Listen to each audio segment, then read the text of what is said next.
માત્ર 10,000 રૂપિયાના દેવા માટે કોઈ માણસને વર્ષો સુધી ગુલામ બનાવી રાખી શકાય? દિવસના 10-12 કલાક કામ છતાં દેવું કેમ પૂરું ન થયું? 26 મજૂરોને ખેતરોમાં બંધક બનાવી રાખવામાં આવ્યા હતા. આખરે તેઓ કેવી રીતે બચાવાયા? 7 બાળકો સહિત આખા પરિવારોને કામના બહાને કેદ રાખવામાં આવ્યા હતા. ચાલો જાણીએ 26 મજૂરોને આખરે કેવી રીતે મુક્ત કરાવવામાં આવ્યા. નમસ્કાર, ધ લોકસત્તા શોમાં આપનું સ્વાગત છે. માત્ર 10,000 રૂપિયાનું દેવું, શું આટલી નાની રકમ કોઈ માણસનું જીવન છીનવી શકે? શું કોઈ પરિવારને વર્ષો સુધી કામ કરાવીને પણ કહેવામાં આવી શકે કે દેવું હજી પૂરું થયું નથી? અને શું ભારતમાં આજે પણ બંધુઆ મજૂરી જીવંત છે? તમિલનાડુમાંથી સામે આવેલી આ ઘટના આવા અનેક સવાલો ઊભા કરે છે. વેલ્લોર જિલ્લાના અન્નીકુટુ નજીક આવેલા ઓદુગથુર ગામની સંગીતાએ પોતાના પુત્રની સારવાર માટે થોડા કરીને આશરે 40,000 રૂપિયા ઉછીના લીધા હતા. પૈસા પરત કરવા માટે તે પતિ અને 2 પુત્રો સાથે અંપુરની ઈંટોની ભઠ્ઠીમાં કામ કરવા ગઈ, પરંતુ ત્યાં પહોંચ્યા પછી બધું જ બદલાઈ ગયું. મીડિયા અહેવાલ અનુસાર 2 વર્ષ સુધી સતત કામ છતાં તેમને પગાર મળ્યો નહીં. બહાર જવા દેવામાં આવતા ન હતા, મારઝૂડ થતી હતી, ધમકીઓ આપવામાં આવતી હતી અને સતત દેખરેખ રાખવામાં આવતી. સંગીતા પછી કહે છે કે તેમને લાગતું હતું કે તેમનું જીવન ત્યાં જ પૂરું થઈ જશે. અંતે સરકારી કાર્યવાહીથી તેમનો બચાવ થયો, વળતર મળ્યું અને આજે તેમના બંને પુત્રો ફરી સ્કૂલે જાય છે. સંગીતાની કહાની એકલી નથી. નામાક્કલ જિલ્લામાં પણ આવો જ એક ચોંકાવનારો મામલો બહાર આવ્યો. અહેવાલ અનુસાર ચિક્કનાયકનપાલયમ પંચાયત વિસ્તારમાં આવેલા શેરડીના ખેતરોમાં ઘણા આદિવાસી પરિવારો ગાયબ થઈ ગયા હોવાની માહિતી ગામ લોકો પાસે મળી હતી. તેઓ કામ માટે બહાર ગયા હતા, પરંતુ ક્યાં ગયા, કોની પાસે ગયા અને કેવી હાલતમાં હતા તેની કોઈને કંઈ જ ખબર ન હતી. દર્શક મિત્રો, મીડિયા અહેવાલ મુજબ આ માહિતી સૌથી પહેલા આદિભૂમિ ફાઉન્ડેશનના કાર્યકરો સુધી પહોંચી. ફાઉન્ડેશનના પ્રાદેશિક સંયોજક જગદીશ્વરન કહે છે કે તેઓ કાંચીપુરમ જિલ્લામાં સરકાર દ્વારા યોજાયેલા આધાર કાર્ડ અને ફેમિલી કાર્ડના ખાસ કેમ્પ અંગે જાગૃતિ ફેલાવવા ગામમાં ગયા હતા. ત્યાં ગામ લોકોએ જણાવ્યું કે ઘણા લોકો નાની લોન ચૂકવવા શેરડીના ખેતરોમાં કામ કરવા ગયા છે, પરંતુ તેમની કોઈ માહિતી નથી. થોડા દિવસો પછી એક મહિલાને જાણ થઈ કે તેનો પતિ નામાક્કલ જિલ્લાના શેરડીના ખેતરોમાં કામ કરે છે. તે પોતાના 2 સંતાનો સાથે પતિને મળવા માટે નીકળી. આદિભૂમિના કાર્યકરો પણ ત્યાં પહોંચ્યા. તપાસ કરતા સામે આવ્યું કે ત્યાં માત્ર એક પરિવાર નહીં, પરંતુ 7 બાળકો સહિત કુલ 26 લોકો વર્ષોથી બંધુઆ મજૂરો તરીકે કામ કરી રહ્યા હતા. અહેવાલ પ્રમાણે આદિભૂમિએ તિરુચેગોડ મહેસૂલ અધિકારી સમક્ષ ફરિયાદ દાખલ કરી. ત્યારબાદ મહેસૂલ વિભાગ અને પોલીસ હરકતમાં આવ્યા અને 21 જુલાઈએ તમામ 26 લોકોને મુક્ત કરાવવામાં આવ્યા. બચાવાયેલા લોકોમાં 7 બાળકો હતા, જેમાં એક 13 વર્ષની બાળકીનો પણ સમાવેશ થતો હતો. બાકીના 19 લોકો દંપતી અથવા એક જ પરિવારના સભ્યો હતા. કુલ 9 પરિવારો ચેંગલાપટ, કાંચીપુરમ અને તિરુવન્નમલાઈ જિલ્લાઓના હતા અને તપાસમાં જાણવા મળ્યું કે તેઓ બધા ઈરુલા આદિવાસી સમુદાયના હતા. અધિકારીઓના જણાવ્યા મુજબ આ મજૂરોએ પનરુટીના કુમાર નામના એજન્ટ પાસેથી 5,000 થી 40,000 રૂપિયા સુધીની લોન લીધી હતી.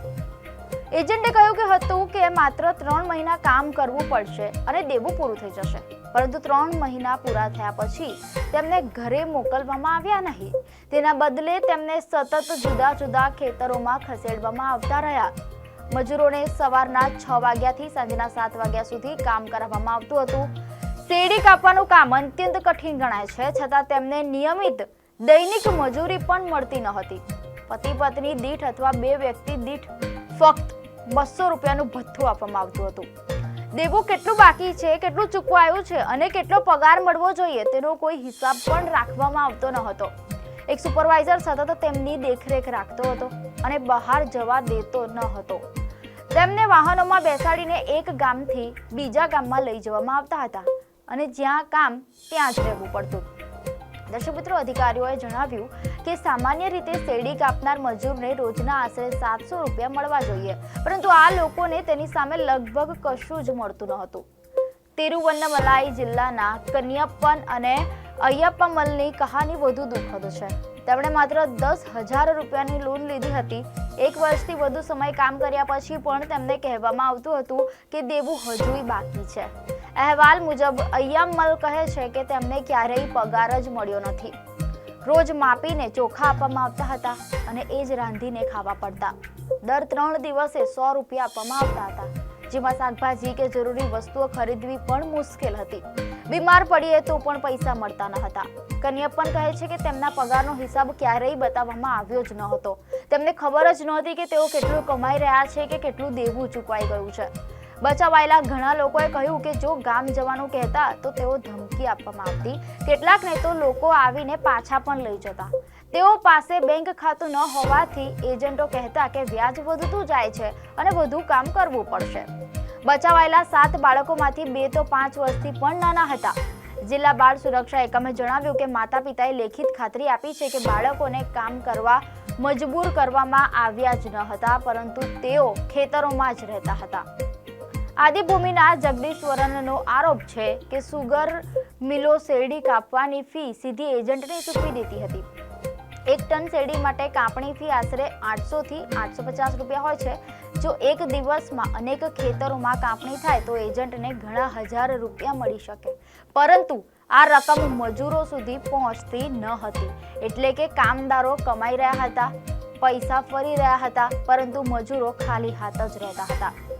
તિરુચેગોડના રેવન્યુ ડિવિઝનલ કમિશનર લનીને જણાવ્યું કે તમામ 19 વયસ્કોને બંધુઆ મજૂરીમાંથી મુક્તિના પ્રમાણપત્રો આપવામાં આવ્યા છે. તેમને કામના દિવસોની ચૂકવણી કરાવવામાં આવશે અને સંબંધિત જિલ્લાઓને પુનર્વસન માટે ભલામણ મોકલવામાં આવી છે. બાળકો માટે પણ વળતર મેળવવાનો પ્રયાસ કરવામાં આવશે. કોકરાયનપટ્ટી પોલીસ સ્ટેશનમાં કુમાર સામે બોન્ડેડ લેબર એબોલિશન કાયદા હેઠળ કેસ નોંધાયો છે. મીડિયા અહેવાલ મુજબ સબ ઇન્સ્પેક્ટર રાણીએ જણાવ્યું કે કુમાર કેટલાક દિવસ ફરાર રહ્યો હતો અને પછી કોર્ટમાં આત્મસમર્પણ કર્યું.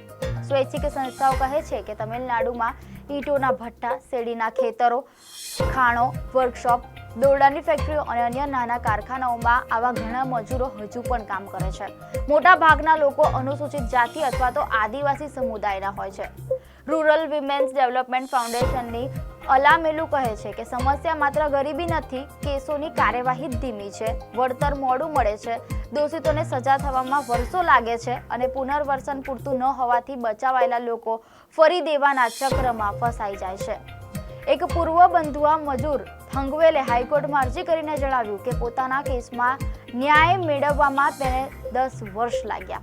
રાજ્યમાં આવા ઘણા કેસો વર્ષોથી પેન્ડિંગ હોવાનું પણ અરજીમાં જણાવાયું હતું. અહેવાલ પ્રમાણે નામાક્કલ જિલ્લાના અધિકારીઓ કહે છે કે ફરિયાદો મળે ત્યારે જ આવા કેસો બહાર આવે છે. ઘણી વખત લોકો ભયના કારણે હકીકત છુપાવે છે, પરંતુ જ્યારે સાબિત થાય કે કોઈને બંધુઆ મજૂરી કરાવવામાં આવી છે ત્યારે સરકાર વળતર આપવા વિલંબ કરતી નથી. થોડા સમય પહેલા ઈંટોની ભઠ્ઠીમાંથી બચાવાયેલા એક મજૂરને 3 લાખ રૂપિયાનું વળતર આપવામાં આવ્યું.